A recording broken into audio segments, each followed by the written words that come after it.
বিচিত্র সাসপেন্স, পুরোটাই উত্তেজনা।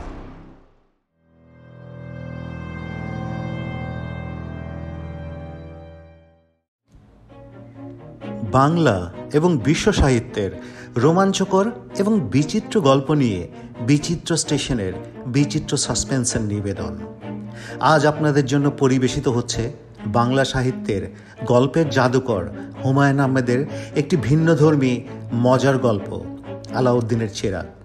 গল্পটিকে অডিও নাট্যরূপ দিয়ে পরিবেশন করেছে বিচিত্র স্টেশন দল। এরকম আরও অনেক গল্প শুনতে এবং বিচিত্র সব অনুষ্ঠান দেখতে সাবস্ক্রাইব করুন Bichitra station channel. Bell icon press করুন, নোটিফিকেশন পাবেন। শুরু হচ্ছে আজকের গল্প আলাউদ্দিনের চেরাগ।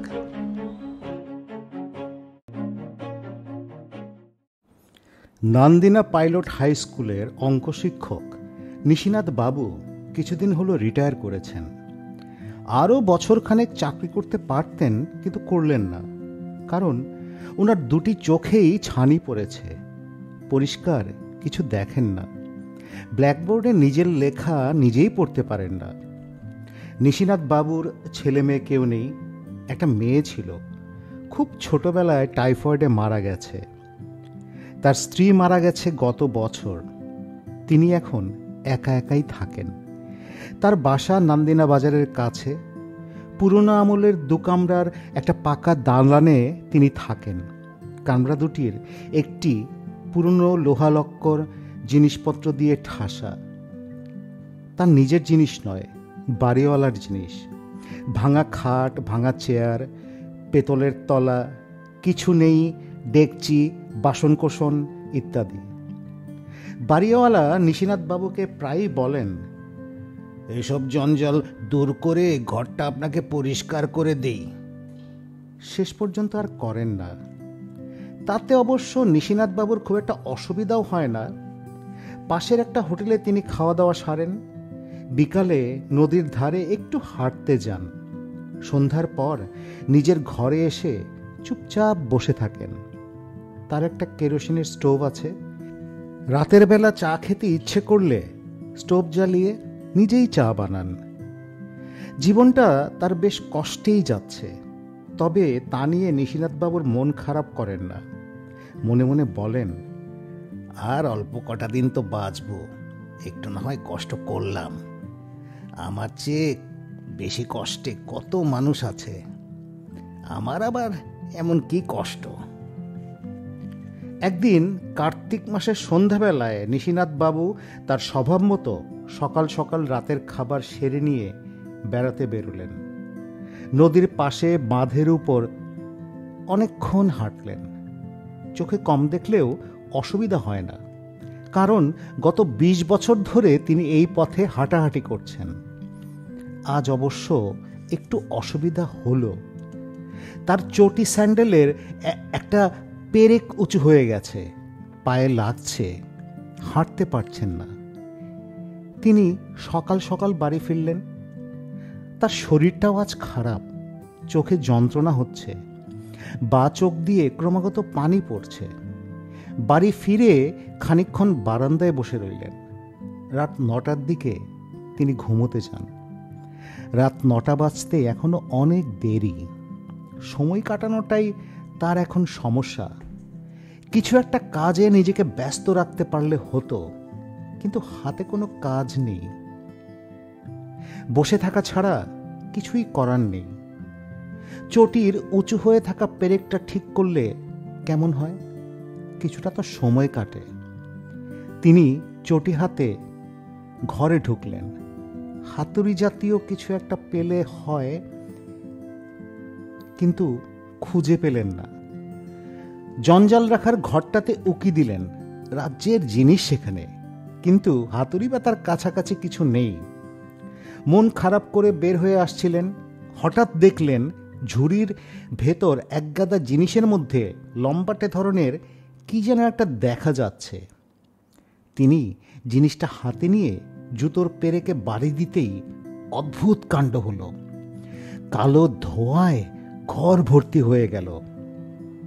তিনি ভাবলেন, নিশ্চয়ই চোখের গণ্ডগোল। চোখ দুটো বড় যন্ত্রণা দিচ্ছে। কিন্তু না, চোখের গন্ডগোল না। কিছুক্ষণের মধ্যে ধোঁয়া কেটে গেল। নিশিনাথ বাবু অবাক হয়ে শুনলেন মেঘ গর্জনের মতো শব্দ করে কে যেন বলছে, আপনার দাস আপনার সামনে উপস্থিত, হুকুম করুন, এখনই তালিম হবে। নিশিনাথ বাবু কাঁপা কাঁপা গলায় বললেন, কে কে কে কথা বলে?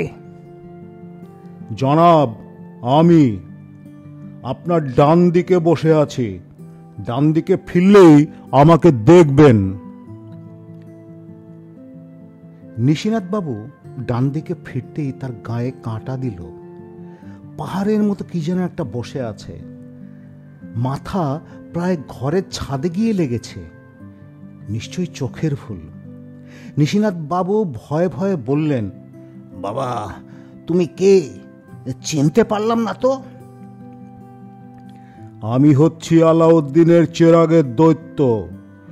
আপনি যে জিনিসটি হাতে নিয়ে বসে আছেন সেটাই হচ্ছে আলাউদ্দিনের সেই বিখ্যাত চেরাগ। বলো কি? সত্যি কথাই বলছি জনাব।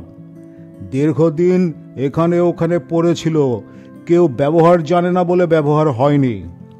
5000 বছর পর আপনি প্রথম ব্যবহার করলেন। এখন হুকুম করুন। বলো কি? কি হুকুম করব?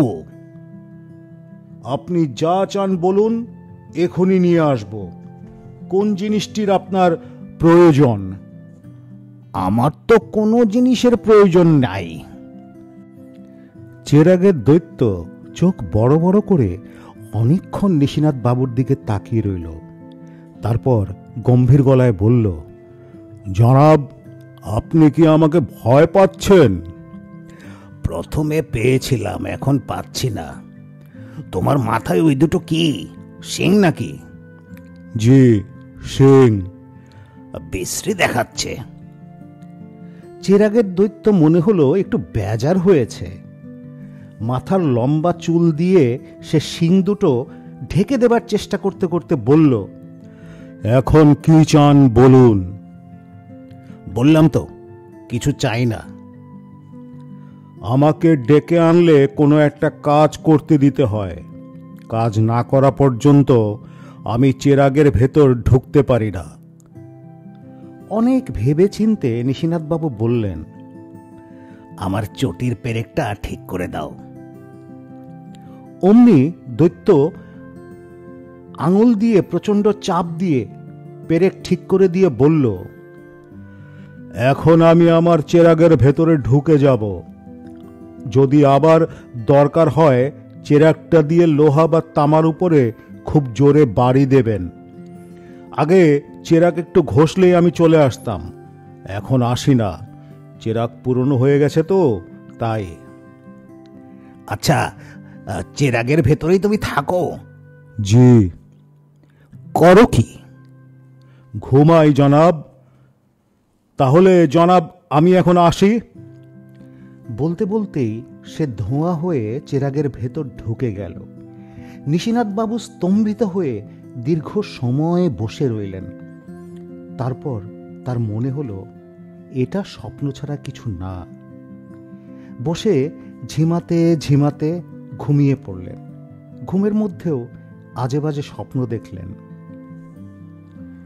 তিনি হাত মুখ ধুয়ে শুয়ে পড়লেন। পরদিন তার আর এত ঘটনার কথা মনে রইল না। তার খাটের নিচে পড়ে রইল আলাউদ্দিনের বিখ্যাত চেরাগ। মাসখানেক পার হয়ে গেল। নিশিনাথবাবুর শরীর আরও খারাপ হলো।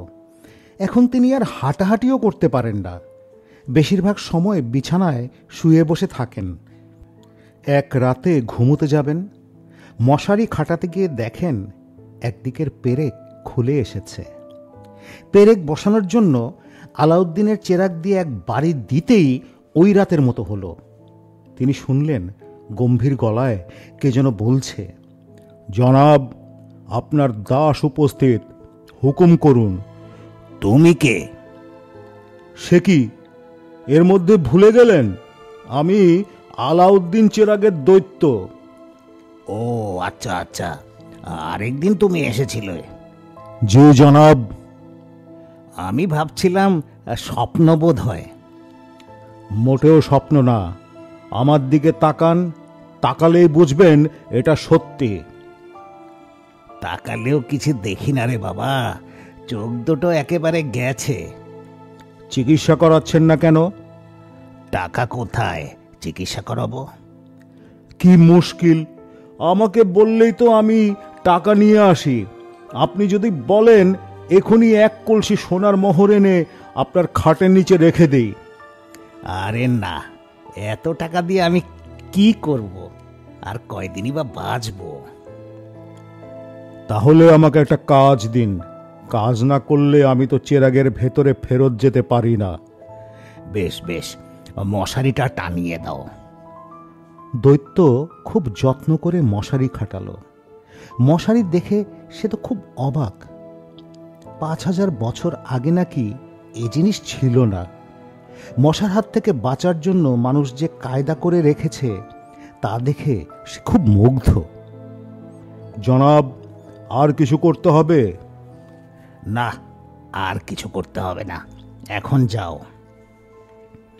অন্য কিছু করার থাকলে বলুন, করে দিচ্ছি। চা বানাতে পারো? জি না। কিভাবে বানায়? দুধ চিনি মিশিয়ে। না, আমি জানি না, আমাকে শিখিয়ে দিন।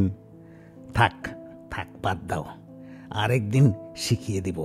আমি এখন শুয়ে পড়ব।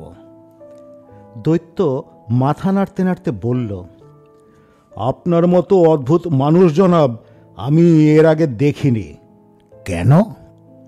আলাউদ্দিনের চেরাগ হাতে পেলে সবার মাথা খারাপের মতো হয়ে যায়। কি চাইবে কি না চাইবে বুঝে উঠতে পারে না। আর আপনি কি না?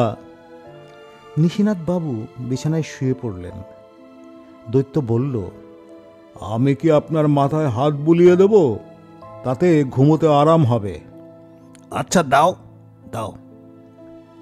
দৈত্য মাথায় হাত বুলিয়ে দিল। নিশিনাথ বাবু ঘুমিয়ে পড়লেন।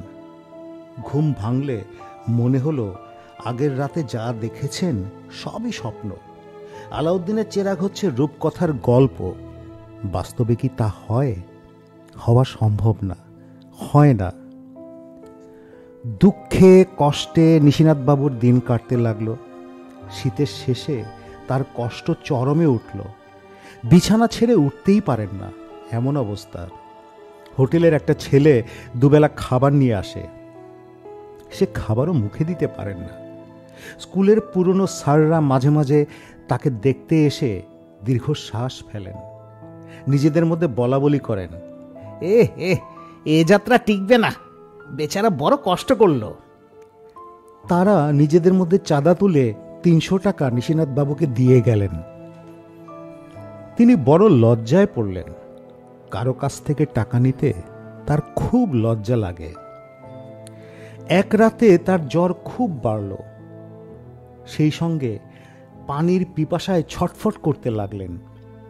বাতের ব্যথায় এমন হয়েছে যে বিছানা থেকে নামতে পারছেন না। তিনি করুণ গলায় একটু পরপর বলতে লাগলেন, পানি পানি। গম্ভীর গলায় কে একজন বলল, নিন জনাব, পানি নিন। তুমি কে? আমি আলাউদ্দিনের চেরাগের দৈত্য। ও আচ্ছা, তুমি। নিন, আপনি পানি খান। আমি আপনাতেই চলে এলাম। যা অবস্থা দেখছি, না এসে পারলাম না। শরীরটা বড়ই খারাপ করেছে রে বাবা। আপনি ডাক্তারের কাছে যাবেন না, টাকা পয়সা নেবেন না, তা আমি কি করব বলুন? তা তো ঠিকই, তুমি আর কি করবে? আপনার অবস্থা দেখে মনটাই খারাপ হয়েছে। নিজ থেকে আমি আপনার জন্য একটা জিনিস এনেছি। এটা আপনাকে নিতেই হবে, না নিলে খুব রাগ করব। কি জিনিস? একটা পরশ পাথর নিয়ে এসেছি। সে কি?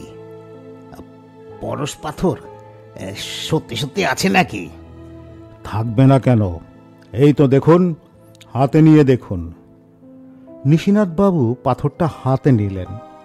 পায়রার ডিমের মতো ছোট, কুচকুচে কালো একটা পাথর, অসম্ভব মসৃণ। এটাই বুঝি পরশ পাথর? জি জনাব, এই পাথর ধাতুর তৈরি।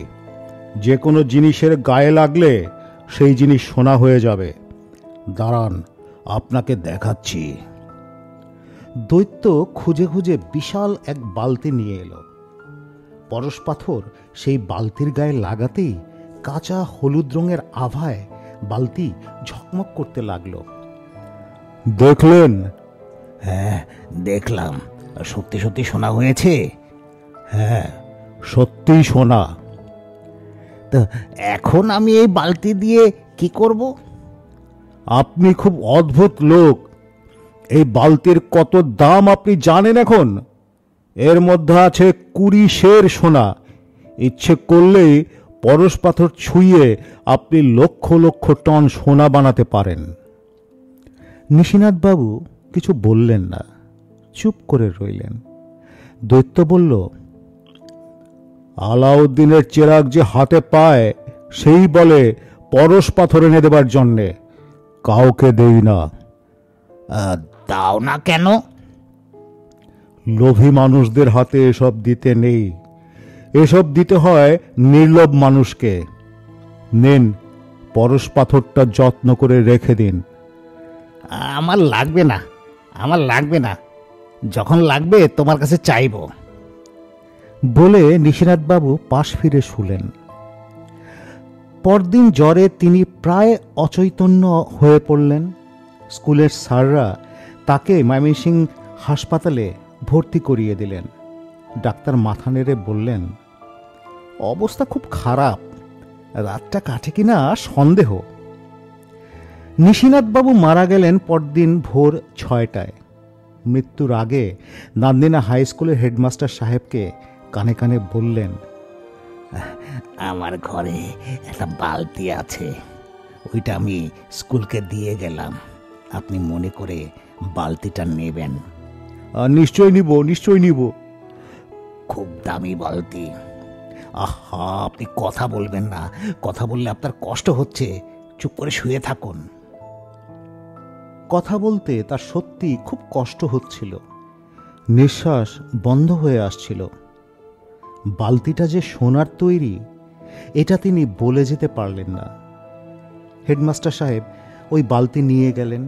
তিনি ভাবলেন, বাহ, কি সুন্দর বালতি, কি চমৎকার ঝকঝকে হলুদ। পেতলের বালতি, কিন্তু রংটা বড় সুন্দর। দীর্ঘদিন নান্দিনা হাই স্কুলের বারান্দায় বালতিটা পড়ে রইল। বালতি ভর্তি থাকত পানি। পানির উপর একটা মগ ভাসত। সেই মগে করে ছাত্ররা পানি খেত। তারপর বালতিটা চুরি হয়ে যায়। কে জানে সেই বালতি এখন কোথায়? বিচিত্র স্টেশনের বিচিত্র সাসপেন্সে আজ আপনারা শুনলেন জনপ্রিয় কথা সাহিত্যিক হুমায়ুন আহমেদের অন্য ধরনের মজার গল্প আলাউদ্দিনের চেরাগ। এরকম আরও অনেক গল্প শুনতে এবং ভিন্নধর্মী নানান বিচিত্র কর্মকাণ্ড দেখতে বিচিত্র স্টেশন চ্যানেল সাবস্ক্রাইব করুন, বেল আইকন প্রেস করুন, নোটিফিকেশন পেয়ে যাবেন। বিচিত্র স্টেশনের সাথে থাকুন।